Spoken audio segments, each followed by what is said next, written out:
All right, hi chemistry class. This is your test review for the test that's going to be on February the 26th. One thing you can do is look at slides 1 through 49, which are on the Canvas site, and that's the URL for that is on your syllabus. I'll write it down here before this video is over. But one thing I would do is go through and just read those. Be sure you're aware of the terminology that we've been using in class lately: cation, anion, electronegativity, ionization energy, that you know the parts of the atom. This is not going to be a real hard test. It's just your first test. So the first thing up I'm going to ask you to do is draw or diagram an atom. So in this example, we're going to use sulfur. So we're going to write out the scoreboard.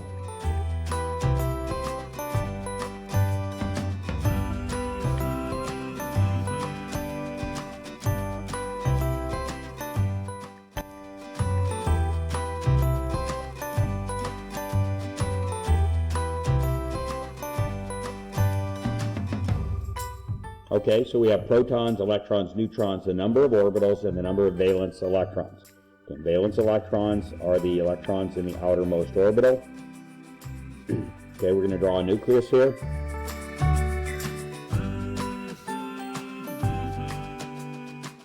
With protons and neutrons inside.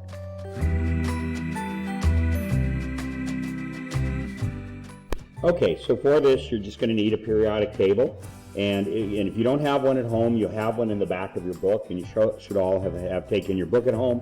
If push comes to shove, you can always look one up. Just Google periodic table and go to images, and you'll find 1,000 of them. Okay, so we see that. Let's go over what the entry on the periodic table for sulfur is. 16 is the atomic number, also called the Z number. It's the number of protons in the element. Okay, a sulfur atom must have 16 protons. That can never change. So we're going to go ahead and put that down for our number of protons right here. Now, if sulfur is electrically neutral, that is, has the same number of protons as electrons, and all atoms are initially at the outset, at the beginning of their life, they're electrically neutral, so it also has 16 electrons. Okay, so we can go ahead and put 16 there for protons. Now, neutrons, what you're going to need to do is take the atomic mass and you're going to round that. So this rounds down to 32. Now this is not only the mass or how heavy the atom is, but it tells you how many protons and neutrons. Why is that? Well, because each proton and each neutron has a mass of 1, and it's called a 1 atomic mass unit. So if there's 32 protons and neutrons total in the nucleus, then the mass is going to be 32. So what this does is it not only tells us the mass in atomic mass units, but it tells us how many total protons and neutrons are in the nucleus. So there are 32 protons plus neutrons in it. Electrons are not said to have any particular mass, and so they don't count in computing the mass of the atom. Why there's a decimal there is something we're going to talk about at a later time, but we're going to just treat it as though that number's 32. Now we've already determined that 16 of those 32 protons and neutrons are protons, so if we subtract that, take the difference, then we get 16 that are neutrons. So we can go ahead and put that in our scoreboard, we can put that in our nucleus, so now the nucleus is complete here. All right, orbitals. How do we know how many orbitals? Well, each row on the periodic table, or each period, it's called a period or a row, represents an orbital. That's an energy level that electrons must travel in when they go around an atom. So the first row has hydrogen and helium. There's helium. The second row comes over here, goes from lithium over to neon. That's the second orbital. And the third row is sodium, Na, over to argon. And that's the third row. That represents the third orbital. So since sulfur's in the third row, it has 3 orbitals. So we can go ahead and just very simply draw those as circles.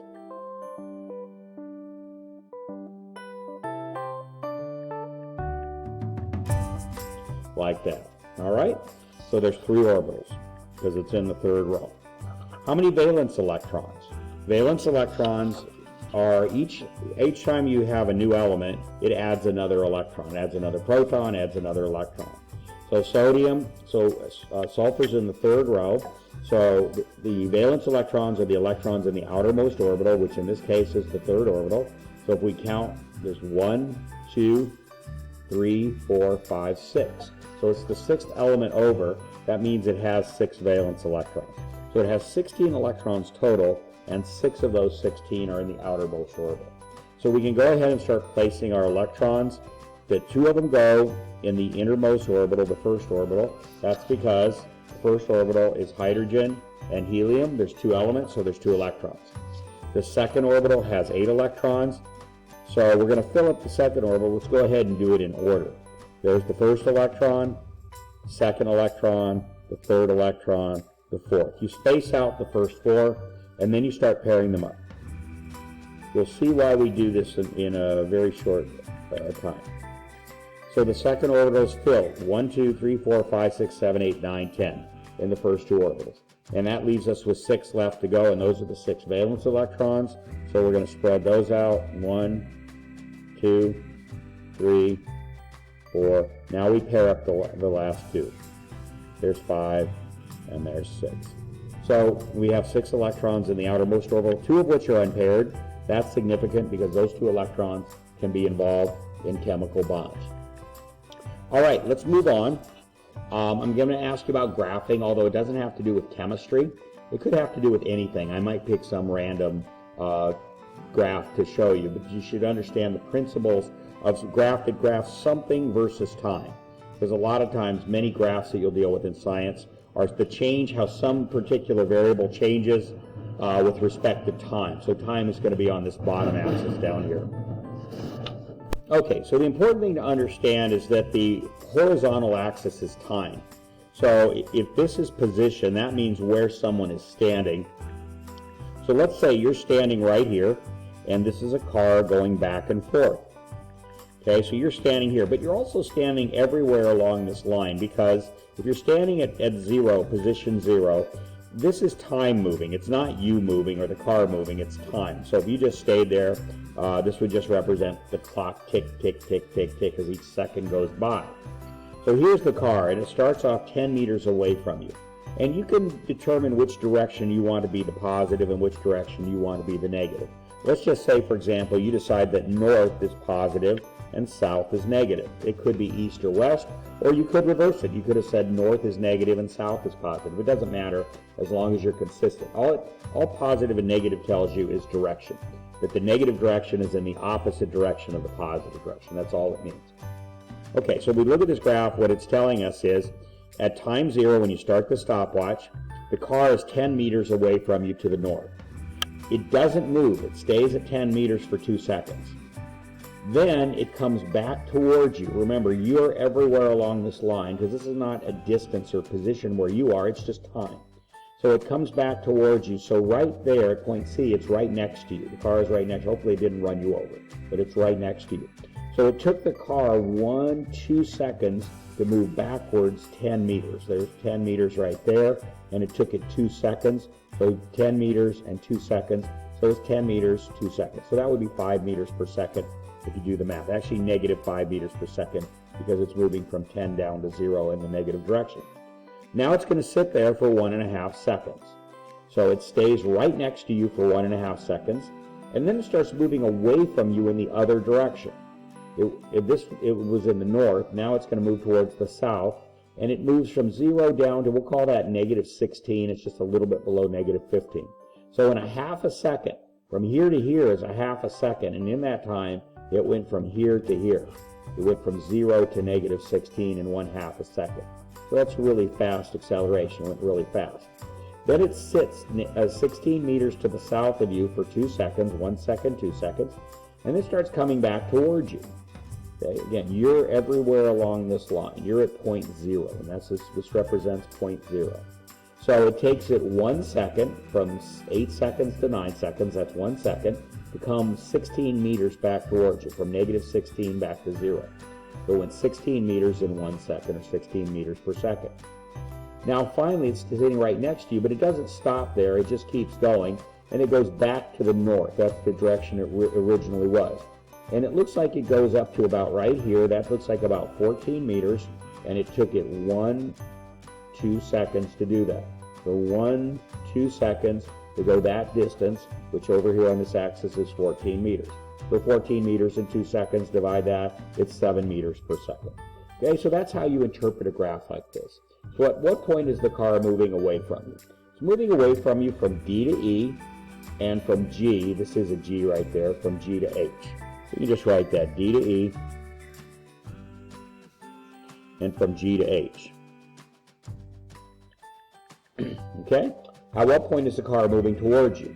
It's moving towards you from B to C, okay? It's actually moving, the car is actually just moving straight back and forth. It's not moving in diagonals here. It's just when you measure it against time, it seems like the car is really just doing this. It's going here, and then it's going here, and then it's going here, and it's sitting there for a second, and it's going back here, and then it's going back up to there. It's really just moving back and forth next to you like that, okay? So at what point is the car moving towards you? From B to C. And from F to G, between these 2 points right here. And it goes from there back to right next to you there. So F to G. Okay, let me make that really clear. That is a G right there.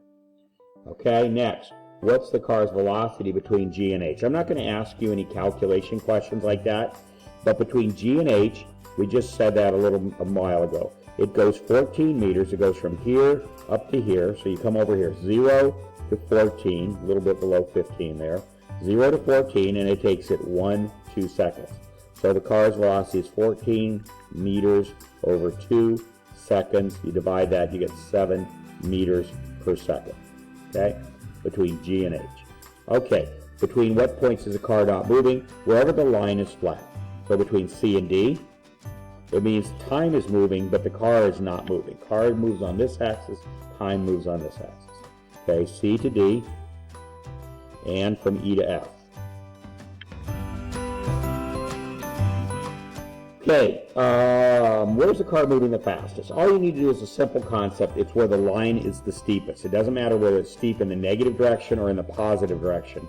And where it's the steepest is between D and E, right here. That's the steepest line. It's a little bit steeper than this line right here. All right, so D to E is where it's moving the fastest. Steepest line means fastest. All right, and finally, what is the car's final displacement? That's not a concept we deal with in chemistry, but maybe you remember that from physics. That's how far does it end up from where it started. So it started at 10 meters from you, and it ended up at, we're saying 14 meters right there from you, so its displacement was 4 meters. Okay, so that's just about reading graphs, okay? Won't be anything tricky that I give you on the test. It'll just be something you understand how something varies in relation to time. Okay, what principle of chemistry was discovered by Antoine Lavoisier? That's conservation of mass. And it's not so important to know names as it is what does it mean. And it means the number and type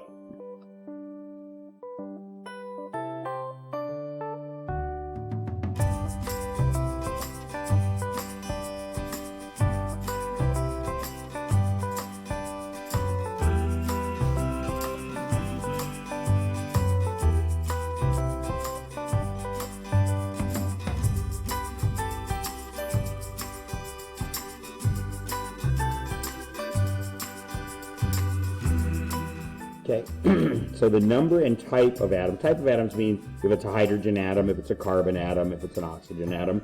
The number of oxygen atoms before and after the reaction are the same. The number of carbon atoms before and after the reaction are the same. And the number of hydrogen atoms before and after are the same. Well, the only thing that changes is how they're arranged, is which other atoms they're connected to. But you don't add or subtract any atoms of any particular type. And that's called conservation of mass. What area of chemistry did Faraday make discoveries in? And that would be electrochemistry. That is converting chemicals to electricity. That little machine that he made in the video.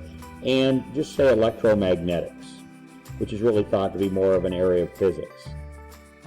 It's the relationship between electricity and magnetism. Okay? All right. Let's turn the page. And I just asked you to compute some numbers, deal with scientific notation, so you should know how to do that. Okay, so this one, the way you do this is you got to make this a number between 1 and 10. The way to do that is to move the decimal over here. Just kind of loop it over 2, 3, 4, in between the 8 and the 0. So that gives you a number of 8.07. That's a number between 1 and 10. Now you had to move it 4 places, so it's times 10 to the 4th. And the only other thing you have to ask, is this a number greater than 1? Before I move the decimal, is it a number greater than 1 or a number between 0 and 1? And the answer is it's a number between 0 and 1. That means it's a negative 4 exponent. That doesn't make it a negative number. It makes it a positive number between 0 and 1. In other words, it's what we call a decimal number. Very small number. Okay, so 8.07 times 10 to the negative 4. Okay, convert this to a decimal number. So what you do is you write the coefficient down here, and you place the decimal where it would be. You don't normally see a decimal in just a regular whole number like that, but it would be right there if you were to place it. And then you've got to move the decimal this many places, and this is going to make it a smaller number since it's a negative 3. So that means it's going to go to the left, 1, 2, 3, right there in front of the 8. So you always write a leading 0, although it's technically not wrong if you don't. It's always done. So it's 0.865, and that's the answer to that. Okay? Dividing. Okay, so you have to have a calculator for these. Okay, I'm going to do it the way we've been doing it in class, which is you divide the coefficients. So 3.2 divided by 7.7. And that gives you 0.4155, so I'm going to call it 416 times 10. And now what you do is you subtract this minus this. I would write it down. Be careful unless you're really good with negative numbers. It's negative 2 minus negative 6. Put the negative 6 in parentheses like that. So that becomes, that's a parenthesis. That becomes negative, negative becomes a positive, so it becomes negative 2 plus 6, and that's the same as 6 minus 2, which is 4. So that's going to be to the 4th power. Okay? All right, but we're not done. We've got to adjust the decimal. So this should be a number between 1 and 10 when you write it properly in scientific notation. So I'm going to slide this over one place. So I'm going to come down here to write my answer. 4.16, and the way you reason it is, I moved the decimal over here. I made this number bigger, 0.4 to 4. I made this number bigger, so I have to make this number smaller. So it's times 10 to the 3rd power. Times 10 to the 3rd. So there's your answer for that. Okay? All right. How about this one? You multiply 8.87 times 0.25, and that gives you 2.22, I'm going to call it. Now you notice that is a number already between 1 and 10, so we won't need to make any decimal adjustment. And it's times 10, and now you add these numbers. 7 plus negative 2, which is 7 minus 2, is 5. Okay, and there you go. That's the answer to that. Okay, so that completes the review. Again, review slides 1 through 40. If you go into the website, so let me be sure you have that. Okay, I'm back, and there it magically appeared at the top of the page. So it's sandiegounified.instructure.com/courses/122667. So hopefully you just type that in one time, and then when you start typing it in the future, it'll just pop up. Okay, and that's where you'll find the 49 slides. So let's go there. Let me show you where they are here. Okay, so now you can see up here at the top, I'm at that URL that I just mentioned.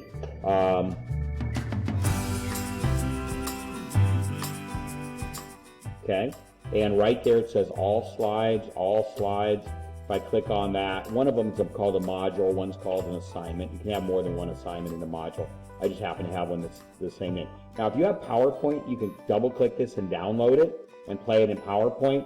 Otherwise, you can click on this little icon right here, preview the document, and it'll open it up. It won't be dynamic like it is in PowerPoint where it has all the little animations and things moving around, but you will be able to at least see the slide and get the definitions and things like that. So there's slide number 1, matter is stuff, anything we can touch or hold, and so on and so forth. And you can just click down. Looks like I did the wrong scroll bar there. The scroll bar is the one inside here. You can just click down and go all the way through. And there we have atoms, and there we have Rutherford's gold foil experiment. You should know that, by the way. I left that out. You should know Rutherford's gold foil experiment and that J.J. Thomson discovered the atom. That's all in these slides right here. Pretty much anything in these slides is fair game, okay? But we've covered most of it in the review. So anyway, I'll see you in class tomorrow, and good luck on the test, and just do a little bit of studying tonight. It does take a lot, maybe an hour, and you should be in good shape. Okay, so we'll see you in class tomorrow.